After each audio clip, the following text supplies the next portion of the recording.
Alright, so in this video I'm going to talk about how the new Seattle franchise, which is soon to be announced, is not going to have the same success as the previous expansion team, the Vegas Golden Knights. I'm going to discuss and break down what made the Vegas Golden Knights a success, why they had such a good year, success on multiple levels, whether it be financial, team success, management success, popularity, everything, and I'm going to discuss how that's not going to translate to every expansion team that they move is going to have a success, and how that is a rare anomaly for Vegas, and how there's going to be struggles for the Seattle team. Now, starting with Vegas, and what made Vegas so successful is that, if I'm not mistaken, the name is Tim Foley, if not Mr. Foley, moved the team, or did not move the team, sorry, he applied for expansion team to Vegas, this way bringing a team to Vegas. Unlike with the Oakland Raiders that moved around and had Vegas as their second choice, the Golden Knights were meant to play in Vegas. They were meant to play in the brand new T-Mobile Arena. Everything about this was meant to be a hockey city and a hockey franchise. Therefore, all their pillars were made right. Where in Seattle is already a football team, a baseball team, and was a basketball team. And that's another indicator. Basketball is a winter sport. Basketball is more popular in the United States than it is in Canada, and it's more popular than compared to hockey.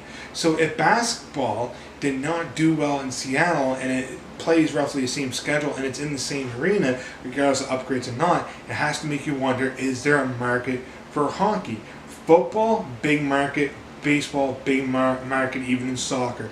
But is there going to be a market for hockey? Is this going to be another home run hit, or is this going to be another franchise that's going to struggle its way through and then eventually find itself come to the top, kind of like the Nashville Predators, who came in, struggled, and then eventually found themselves in a good situation where they became profitable? Now, with Vegas, they did unfortunately have the Vegas shooting tragedy, which started at the beginning of the year. So part of the rallying point of the Vegas Golden Knights was get your mind off that tragedy, enjoy hockey, let the hockey take your mind off the sadness, and everybody kind of came around this team. Everyone kind of bonded around watching their team to get their mind off of things, to build a community spirit. You had Derek England, who used to live there. He used to play there in like minor hockey. This was the first major pro team that they got, besides for the CFL back in the day in the 90s, put a football team there. This is the first major sport in basketball field in Vegas when they had their All-Star game there. This was the first team that came in an incubator stage, started from the ground up, and they had success. And then the fact that the NHL had so that Vegas would get such good players, GMs are going to be smart in this, and they're going to realize, hey, look what happened with Florida. They traded away, Riley Smith, and I know they traded away Martian, so I believe, or you can correct me down in the comments where I'm getting this wrong, but the point still in the matter is the same. They traded away to keep certain players, and the management ended up taking advantage of it, ended up building enough pieces to have a contending team.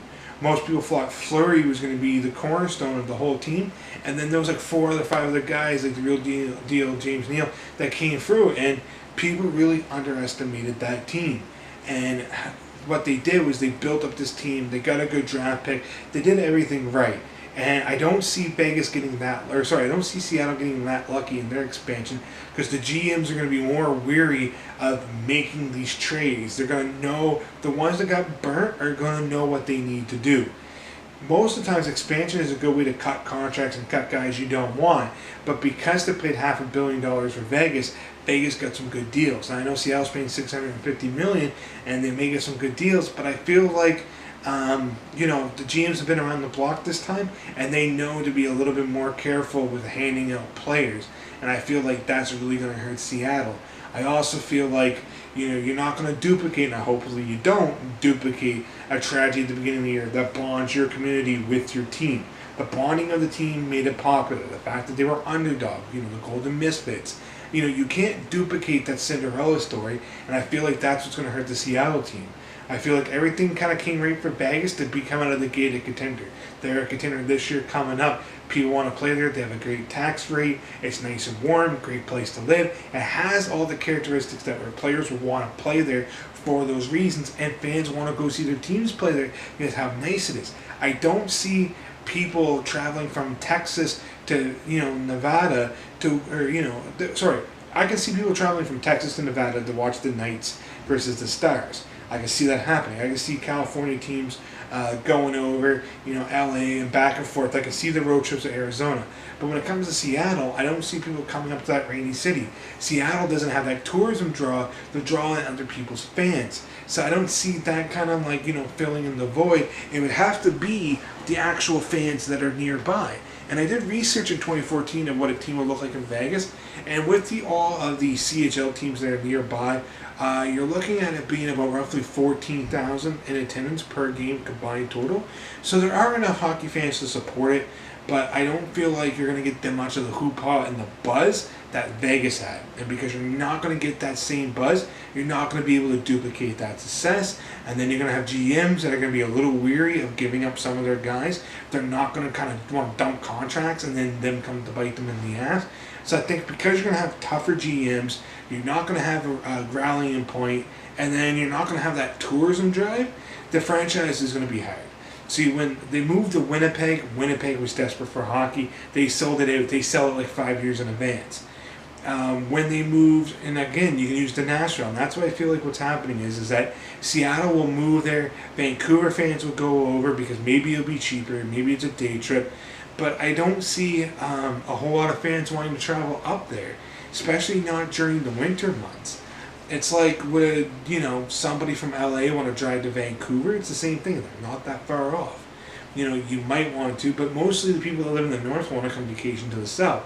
So if you're a New York Rangers fan, you may want to go spend a weekend in Florida watching Tampa Bay or watching, Florida Panthers. You may go to Carolina because the tickets are cheap. So you may want to go to Carolina, and while you're down there, you go to Myrtle Beach, Hags Head, or whatever the hell it's called. You go and do those things, because it's beautiful down there. But in Seattle, it doesn't have that attraction of the weather. It doesn't have that rallying point, and they're not going to get the same good players. And I know I'm beating a dead horse, but who are they going to get? And how's the system going to favor them? What players will they have left over? By this time, teams are going to know who to keep and who not to keep. One moment for a drink. Just try this stuff out. Get it at Sobeys for $1, and it's not bad.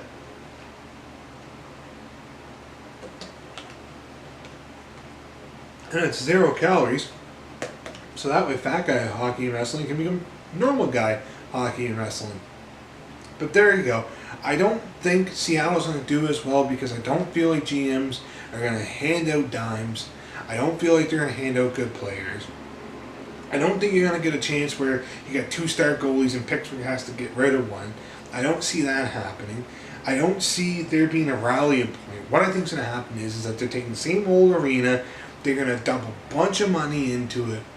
People are going to come there to see it, buy their season tickets. The big companies will buy the season tickets and be like, oh, that's cool. And then 2, 3, 4, 5 years down the road, if the team's not a mega success and winning championships, or if that same time, the Seattle Seahawks, which was a good team not long ago, if they get a championship run, see, that's the thing about with football that may damage the Vegas Golden Knights, is that during the month of whatever football is, I know it ends in February. So during those early winter months, if the football team is dominant, or if in September and October, if the baseball team's going for a stretch, that's going to draw your attention away, and you're not going to have a whole lot of people wanting to dole out money. If you can go to a football game for a winning team or a hockey game, what is an American going to pick? Or baseball? They're going to drive those fans away. And a city like Toronto, it's not going to drive them away. Raptors aren't going to drive them away. Blue Jays aren't going to drive them away. You don't have to worry about Montreal about that. Same in Calgary, same in Vancouver, same in Edmonton. Definitely no problem in Winnipeg or Ottawa. In Boston, you may have that issue, but Boston is an original 6 team that has fans from all across New England. Same thing with New York, same thing even with the Islanders. It's a big metropolis that has a lot of people, no worries. Even with Pittsburgh. Pittsburgh's been around long enough. They're a championship team. People will still want to go to see them. Philly, you probably noticed it. Same thing in, a couple of these other ones, right? It all depends on what the other teams are doing. So if baseball's better and football's better, and maybe even soccer. You have to compete with people's, leisure time and their leisure money on sports, and you already have established fan bases. And if those teams are doing good, where is this new Seattle team going to fit in? And then are they going to get star players? And when you draft, are they going to draft number 1? I honestly think if you're paying that amount of money, you should get the first overall draft pick. Regardless, you should get the first overall and then do a lottery for every other pick after that. But that's how I feel like it should be. And maybe give them a little bit of a deal that they can get a star player or two, but you have to do that. And how much will owners and GMs be willing to sell off their players? And when there's, player contracts, are players going to likely want to do this? Probably not. Look what would happen. Like, Ottawa would try to dump off Bobby Ryan to Seattle, and that's what you're going to get. Is like these salary contracts the team are going to eat up so they can stink and maybe get some draft picks. I don't see it happening. I feel like Seattle would be cool for a minute and then fade out for a bit, be struggling, and maybe in a decade they'd be good. Let me know what you think. Type down in the comments below what you think they're going to do, how they're going to play out. But to be completely honest with you, I don't see them having a success. I feel like Vegas is a good example of everything going right for a team. And to be completely honest, I don't see Seattle doing good within their first 5 years. Give it year 6 and beyond, they'll be all right. But, other than that, I don't think they'll be doing good. Thank you for watching. This has been Fat Guy Wrestling Hockey, and I do appreciate you checking out my channel. Bye now.